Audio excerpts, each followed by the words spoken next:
అందరికీ నమస్తే. ఈరోజు మనతో ఉన్నారు ప్రముఖ జ్యోతిష జ్ఞాని, ప్రవచన శిరోమణి బ్రహ్మశ్రీ డాక్టర్ కందాడై మురళీకృష్ణమాచార్యులు గారు మనతో ఉన్నారు. మాట్లాడదాం. జై శ్రీరామ్ గురూజీ. జై శ్రీరామ్. గురూజీ, అసలు ఎవరు ఏ కష్టమైనా ఉండనివ్వండి, ఎంత పెద్ద సమస్య అయినా రానివ్వండి, ఏదైనా కానివ్వండి, హనుమత్ ఆరాధన చేస్తే ఎంత పెద్ద శని ప్రభావం ఉన్నా, ఇంకా ఎలాంటి సమస్యలు ఉన్నా కానీ ఖచ్చితంగా ఆయన అడ్డుపడి కాపాడుతాడు. ఆయన రామదూత అని పిలిస్తే చాలు ఇంకా పొంగిపోయి వచ్చి కాపాడుతాడు. జై శ్రీరామ్ అని అన్నా కానీ వచ్చి కాపాడుతాడు హనుమంతుడు అని అంటూ ఉంటారు. సో ఇలాంటి సందర్భంలో చాలామంది ఎక్కువగా గుడికి వెళ్ళి కానీ ఏమైనా పరిహారాలు కానీ అవి కానీ కొంతమంది ఆర్థిక స్తోమత ఉన్నవాళ్ళు ఉంటారు, కొంతమంది లేని వాళ్ళు ఉంటారు. ఏమీ లేని పరిస్థితులు కూడా, ఒక రూపాయి కూడా చిల్లిగవ్వ కూడా లేని పరిస్థితులు కూడా ఒక్కొక్కసారి దాపరించేటువంటి పరిస్థితులు కొన్ని వస్తూ ఉంటాయి. ఇలాంటి సందర్భంలో ఎక్కువగా చాలామంది హనుమాన్ చాలీసా పారాయణ చేయండి, హనుమాన్ చాలీసా పారాయణ చేయండి అని చెప్తారు. నిజంగా హనుమాన్ చాలీసా పారాయణం అనేటువంటిది చేయటం వల్ల కలిగేటువంటి ప్రయోజనాలు ఏంటి, ఏ సమయంలో చేయాలి, ఎప్పుడు చేయాలి, దీన్ని ఎలా నిష్టగా, అంటే దీని గురించి చాలామంది చెప్పారు కానీ ఎప్పుడు చదవాలి, ఏ సందర్భంలో చదవాలి, ఎన్నిసార్లు చదవాలి, విశిష్ట ఫలితం కలగాలంటే ఎన్నిసార్లు చదవాలి. కొంతమంది ప్రయాణాల్లో ఉంటారు, మేము ప్రయాణాల్లో ఉన్నా కానీ లేకపోతే బండి మీదో కారులోనో ఎట్లనో డ్రైవ్ చేసుకుంటూ వెళ్ళినప్పుడైనా, బస్సులో ప్రయాణం చేసేటప్పుడైనా చదవచ్చా, మరి అప్పుడు షూస్ కానీ లేకుంటే చెప్పులు కానీ ఇవి ఉంటాయి కదా. సో ఎలాంటి నిష్టను పాటించాలి అనేటువంటి దాంట్లో చాలా సందిగ్ధం ఉంది. సో అసలు ఈ హనుమాన్ చాలీసాని ఎలా పారాయణం చేయాలి, ఎన్నిసార్లు పారాయణం చేయాలి, దీనివల్ల కలిగే ఫలితం ఏంటో చెప్పండి. పారాయణము చేయాలి అంటే మీరు చెప్పినటువంటి నిష్టలన్నీ పాటించాలి. ఓకే. అంటే హనుమంతుడి అనుగ్రహం పొందడానికి పారాయణం చేయవలసిన అవసరం లేదు. హనుమంతుడి అనుగ్రహం పొందడం చాలా సులభం. జై శ్రీరామ్. రామ అంటే చాలు. శ్రీరామ్ కూడా చాలా పెద్ద మాట. రామ అంటే చాలు, హనుమంతుడి యొక్క అనుగ్రహాన్ని పొందగలుగుతాం. అయితే హనుమాన్ చాలీసాకు ఉండేటువంటి వైశిష్ట్యం ఏంటంటే, హనుమంతుడికి పెద్దలు శపించారు ఆయన చిన్న వయసులో ఉండగానే సూర్యుడిని చూసి పండు అనుకుని దాన్ని మింగేద్దామని వెళ్ళాడు. అక్కడికి వెళ్ళినప్పుడు హనుమంతుడు సూర్యుడిని మింగేస్తే ఎట్లా, మింగేసేంత శక్తి కలిగినటువంటి వాడే, మరి ఆయన్ని మింగేస్తే ఎట్లా అని చెప్పేసి అప్పుడు దేవతలు ఆపి ఇంద్రుడు వచ్చి యుద్ధం చేసి తన వజ్రాయుధంతో హనుమంతుడిని కొట్టాడు దవడ మీద. ఆ దవడలు ఉంటే హనువు, ఈ హను మీద కొడితే వజ్రాయుధం కూడా వంగిపోయింది. అంటే ఆ వయసులోనే చిన్న పిల్లవాడిలాగా ఉన్నప్పుడు కొడితేనే వంగిపోయాయి. అప్పుడు ఏంటంటే వీడు ఇప్పుడే ఇలా ఉంటే రేపు పెద్దగా అయిన తర్వాత ఎలా అవుతాడు అని చెప్పి ఏం చేశారంటే, వీడికి ఉండేటువంటి శక్తియుక్తులన్నీ కూడా మర్చిపోవాలని చెప్పి శాపం వేశారు. ఇక అప్పటి నుంచి సాత్వికంగా ప్రవర్తించడం మొదలుపెట్టాడు. కానీ తల్లి ఏంటంటే, తల్లి దుఃఖం తల్లిది కదా, తల్లి పుత్రశోకం. ఆవిడ ఏమిటంటే, మీరు ఇట్లా శపించేస్తే ఎట్లా, రేపు వాడికి ఎప్పుడైనా అవసరం పడితే ఎట్లా, వాడికి ఎవరైనా గుర్తు చేస్తే వాడి శక్తులు వాడికి గుర్తొస్తాయి అని చెప్పారు. సో అందుకే మనం ఏం చేస్తాము అంటే, హనుమంతుడి శక్తిని హనుమంతుడికి గుర్తు చేయాలి అంటే ఆయన స్తోత్రం చేయాలి. అంటే లంకకు వెళ్ళాల్సినటువంటి హనుమంతుడు సముద్రం ఒడ్డుకి రాగానే ఆ పర్వతం మీద కూర్చొని రోధిస్తున్నాడు. ఆయన కూడా ఎలా వెళ్ళాలి, సముద్రం వచ్చింది, సముద్రం దాటి ఎలా వెళ్ళాలి, 2 రోజులే టైం ఉంది, వెళ్ళి ఎలా రాగలుగుతాను నేను అని రోధిస్తుంటే అక్కడ ఉండేటువంటి వానర వీళ్ళందరూ కలిసి హనుమంతుడిని స్తోత్రం చేస్తే ఆయన ఆకాశం అంతా వెదిగిపోయాడు. 100 యోజనాలు ఇలా దాటేశాడు. అంటే హనుమంతుడి యొక్క అనుగ్రహం పొందాలి అంటే హనుమంతుడు స్తోత్రం చేయాలి. స్తోత్రం చేస్తే ఏమవుతుంది అంటే, హనుమంతుడు భక్త సులభుడు. బాగా వినాలి మనం ఈ మాట, భయపడాల్సిన అవసరం లేదు. హనుమంతుడు అంటే భయపడాల్సిన అవసరం లేదు. హనుమంతుడు భక్త సులభుడు. మనము ఎలా ప్రార్థించినా ప్రార్థించేటువంటి భావనతో, మనసుతో ప్రార్థిస్తే మనం ఎటువంటి పరిస్థితుల్లో ఉన్నా మన ఇబ్బందుల్ని తీసి పక్కన పెట్టేస్తాడు హనుమంతుడు. భక్త సులభుడు, చాలా శీఘ్రంగా. ఆయన చాలా సౌలభ్యం, ఆయనకి మహాసులభుడు. అంటే ఎలా అంటే, నేను చాలాసార్లు చెప్తూ ఉంటాను, ప్రపంచం మొత్తంలో నాకు తెలిసి, నా జ్ఞానం ఉన్నంత వరకు 2 దేవతా రూపాలు మాత్రము చిన్న పిల్లల నుంచి ఆబాల గోపాల నరించేటువంటి వాడు. దాంట్లో ఒకడు హనుమంతుడు, రెండవ వాడు వినాయకుడు. వీళ్ళిద్దరూ చిన్నపిల్లలు. ఒక పెన్ను కానీ పెన్సిల్ కానీ పేపర్ మీద పెట్టి మళ్ళీ ఆ పెన్నును ఎత్తేటప్పటికల్లా హనుమంతుడి రూపం, వినాయకుడి రూపం వస్తుంది. అంటే ఎలా కావాలంటే ఎలా కావాలి, ఎప్పుడు కావాలంటే అప్పుడు, ఏ రూపంలో కావాలంటే ఆ రూపంలో. లేకపోతే మనం చూడట్లా వినాయకుడిని బాహుబలి రూపంలోను, ఇంకేదో రూపంలోను, ఏదో రూపంలో చేసి కూడా ఆరాధిస్తుంటే ఆయన మన మీద తిరగబడుతున్నాడా, మనల్ని మీద ఇబ్బంది పెడుతున్నాడా. అలాగే తీసుకెళ్ళి మురికి నీళ్ళలో నిమజ్జనం కూడా చేసేస్తున్నాం అయినా సరే క్షమించి వదిలేస్తున్నాడు హనుమంతుడు. అలాగే హనుమంతుడు ఉత్సవం జరిగేటప్పుడు హనుమాన్ జయంతి 2 సార్లు చేసుకుంటాం మనం. అలా 2 సార్లు చేసుకున్నప్పుడు హనుమంతుడు శోభాయాత్ర అని చెప్పి తీస్తారు. తీసినప్పుడు కూడా హనుమంతుడి వేషాలు వేసుకొని మనము ఆనందంగా పాల్గొంటుంటాం. కాకపోతే మన దురదృష్టవశాత్తు హనుమంతుడిని రాజకీయాలకు వాడుకుంటున్నారు అంతేకాని అయితే హనుమంతుడిని ఆరాధన చేస్తే మాత్రము అంటే చాలా సులభం. మీరు అడిగినట్టుగా షూస్ వేసుకొని ఉంటాము, బండి మీద వెళ్తుంటాము, బస్సులో వెళ్తుంటాము, కారులో వెళ్తుంటాము, ఎలా వెళ్ళినా సరే పారాయణం కాకుండా హనుమంతుడి చాలీసా స్తోత్రం చేసుకుంటున్నాం అనుకుంటే ఎప్పుడైనా చదువు. ఎందుకు చెప్పండి, మీకు రక్ష ఎప్పుడు అవసరము? అప్పుడు సమస్య ఎదురైనప్పుడు. రక్ష ఎప్పుడు అవసరము అంటే నేను పలానా స్నానం చేసి గుడిలో కూర్చున్నప్పుడే రక్ష అవసరమా? స్నానం చేసి రోడ్డు మీద వెళ్తున్నాము, రక్ష అవసరం లేదా? అవసరమే కదా. రక్ష ఎప్పుడూ అవసరమే. కాబట్టి హనుమంతుడి రక్ష కోసం 24 గంటలు ప్రార్థించవచ్చు. శుభ్రమైనటువంటి స్థానంలో ఉంటే చాలు. ఇక ఇంతకంటే పెద్దగా మనము విఫలీకరించవలసిన అవసరం లేదు. మీరు బండి మీద వెళ్తూ చెప్పొచ్చు, నడుచుకుంటూ పాడుకోవచ్చు, రైడ్లో కూర్చొని పాడుకోవచ్చు. ఎలా రక్షిస్తాడు అంటే మళ్ళీ నేను నాదొక స్వానుభవం చెప్తాను. నాకు కార్ డ్రైవింగ్ అంటే మహా ఇష్టం. అందులో లాంగ్ డ్రైవింగ్ అంటే నేను బాగా చేసేవాడిని. అయితే ఒక మామూలుగా ఇంకా ఓవర్ నైట్ డ్రైవ్ అంటే ఇంకా ఇష్టం నాకు. నేను ప్రతిసారి నెక్స్ట్ 100 కిలోమీటర్లు గంటలో వెళ్ళాలి, 55 నిమిషాలు వెళ్ళాలి అని చెప్పి వాచ్ సెట్ చేసుకొని టార్గెట్ పెట్టుకొని వెళ్తుండేవాడిని. పక్కన నా వైఫ్ పిల్లలు ఎవరో కూర్చొని వాళ్ళతో మాట్లాడుతూ వెళ్ళేవాడిని.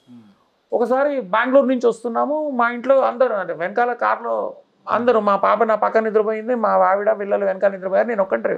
నాకు నిద్ర వస్తుంది. ఇంతమంది నిద్రపోతే నిద్ర వస్తుంది కదా మనకు కూడా. అప్పటికే రాత్రి 1-1:30 అవుతుంది. అయితే అప్పటికే కళ్ళు లేస్తున్నాను, చూస్తున్నాను, మళ్ళీ నడుపుతున్నాను, వచ్చేస్తున్నాను. కన్ను మూతపడింది. మూతపడి కారు పక్కకు వెళ్ళిపోతుంది. ఎవరో కొట్టారు నన్ను గట్టిగా కొడితే లేచాను. లేచి చూసేపటికల్లా అప్పటికే నా లెఫ్ట్ టైరు రోడ్డు దిగుతోంది. అంటే స్పృహ వచ్చింది. రాగానే గట్టిగా కంట్రోల్ చేసుకొని పేర్లు వెనకాల వాళ్ళకి ఇబ్బంది కాకుండా మెల్లగా తీసుకుంటూ వెళ్ళి, అంటే వెనకాల వాళ్ళకి ఇబ్బంది కలగకుండా, అది అప్పటికి కంట్రోల్ తప్పుతోంది కానీ తీసుకొని వెళ్ళి ఆపి దిగి ఒక 5 నిమిషాలు ఆగిన తర్వాత మళ్ళీ కొంచెం ముందర తీసుకొని వెళ్ళి ఆలోచించాను, ఎవరు కొట్టారు నన్ను? గట్టిగా కొట్టారు, నొప్పిలేస్తుంది. అంటే ఇంత కొడితే కానీ నేను నిద్ర నుంచి బయటికి రాలేదు. తర్వాత ఆలోచిస్తే నిద్రమతి ఎగిరిపోయింది.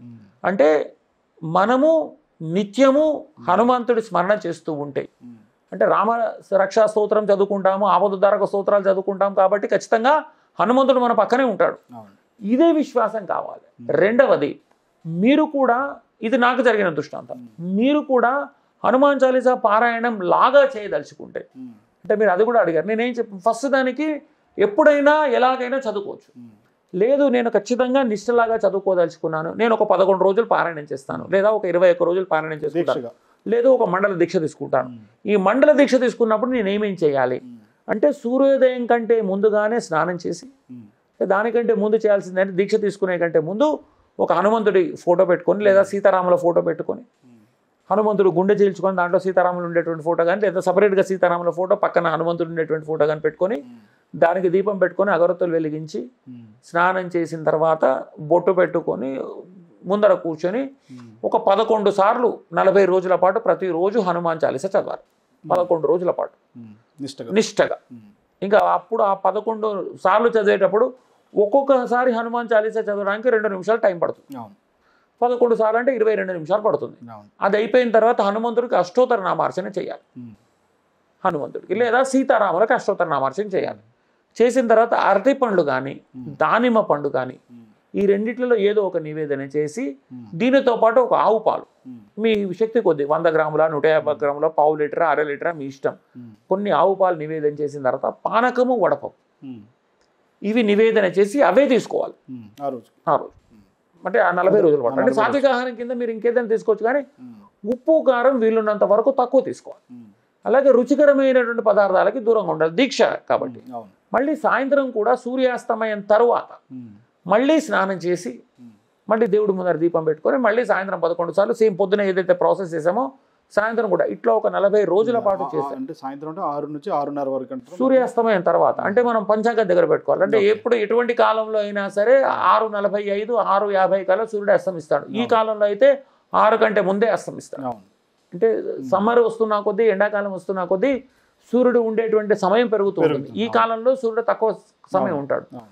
6 లోపే, 5:15 నుంచి 5:45 నుంచి 6 మధ్యలో సూర్యుడు అస్తమిస్తాడు.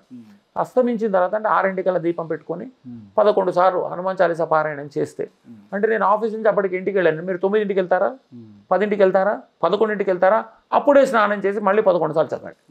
అంటే 40 రోజుల పాటు దీక్ష. ఈ 40 రోజుల పాటు దీక్ష చేసేటప్పుడు మీ శరీరంలో ఉండేటువంటి వస్త్రాలు ఏవైతే ఉంటాయో, మీద ఉండేటువంటి వస్త్రాలు ఏవైతే ఉంటాయో వాటిని ప్రతిరోజు కూడా ఉతికినటువంటి వస్త్రాలు వేసుకోండి. ఒకవేళ ఇస్త్రీ చేసుకోవాలనుకుంటే మీరే చేసుకోండి, చాకలి వాళ్ళకి ఇవ్వండి.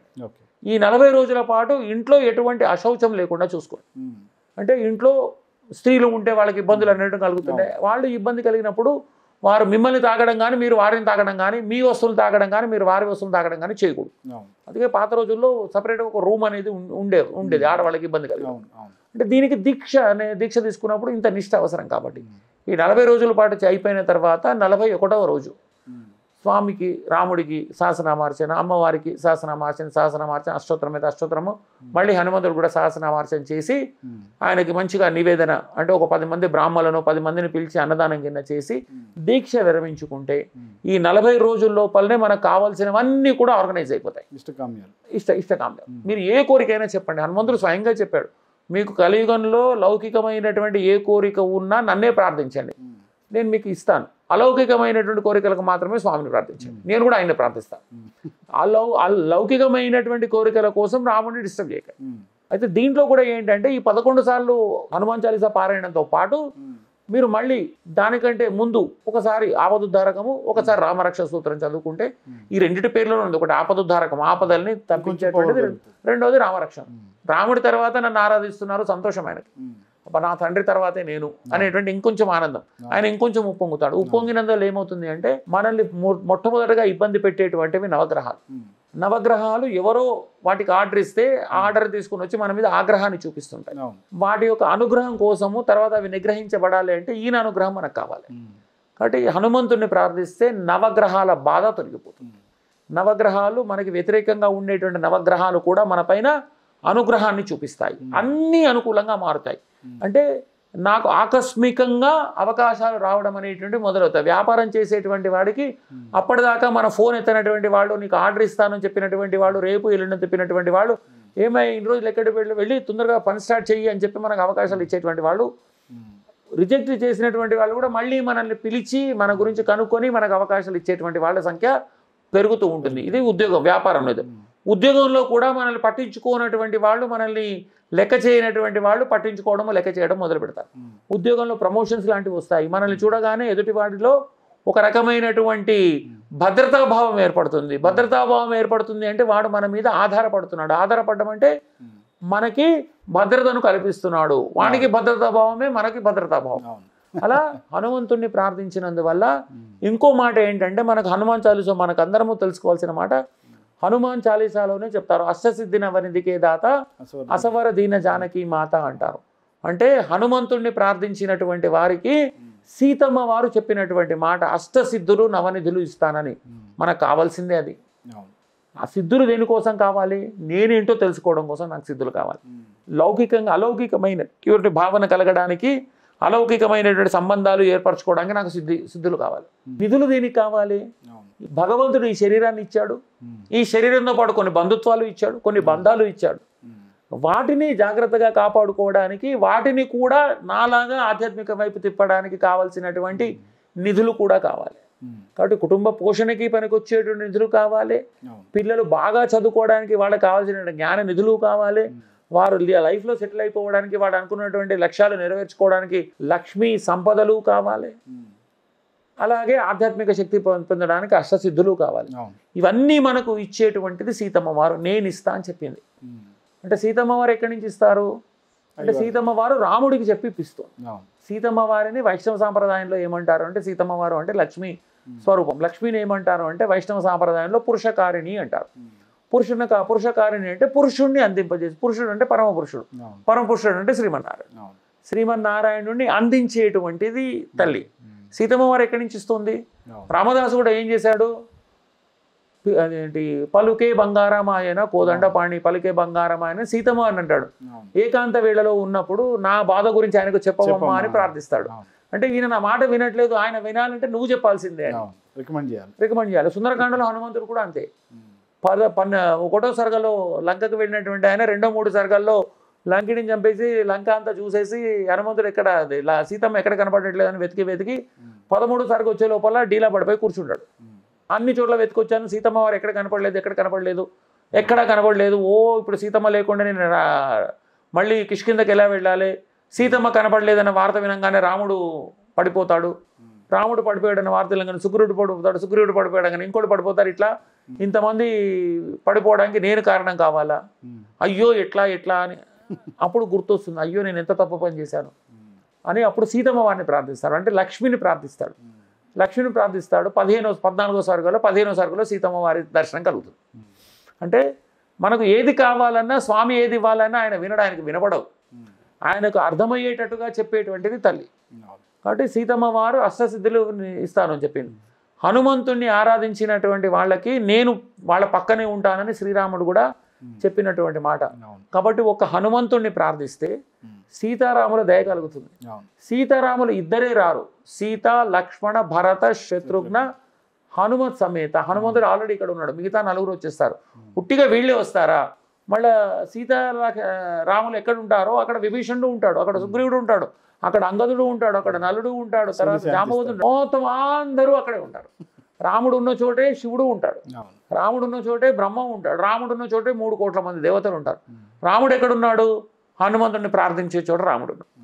కాబట్టి ఇంతమంది దయ కలుగుతుంది. కాబట్టి హనుమాన్ చాలీసా అనేటువంటిది అంటే ఎందుకు అది అంత భోగ్యంగా ఉంటుంది, ఎందుకు అంత సంతోషం కలుగుతుంది, ఎందుకు అంత పవర్ఫుల్ అంటే దాంట్లో 40 శ్లోకాలలో 40 పాటలు, 40 పదాలు అనుకోవచ్చు. 40 పాదాల లోపల మొత్తము హనుమంతుడి యొక్క గొప్పతనాన్ని రంగరించి క్లుప్తంగా, అంటే ప్రతి ఒక్కటి భూత పిశాచ నికట నహి ఆవై అంటాడు. హనుమంతుడిని ప్రార్థిస్తే భూత పిశాచాలు దగ్గరకు రావు. అంటే ఎంత చక్కగా చెప్తాడో చిన్న చిన్న మాటల లోపల.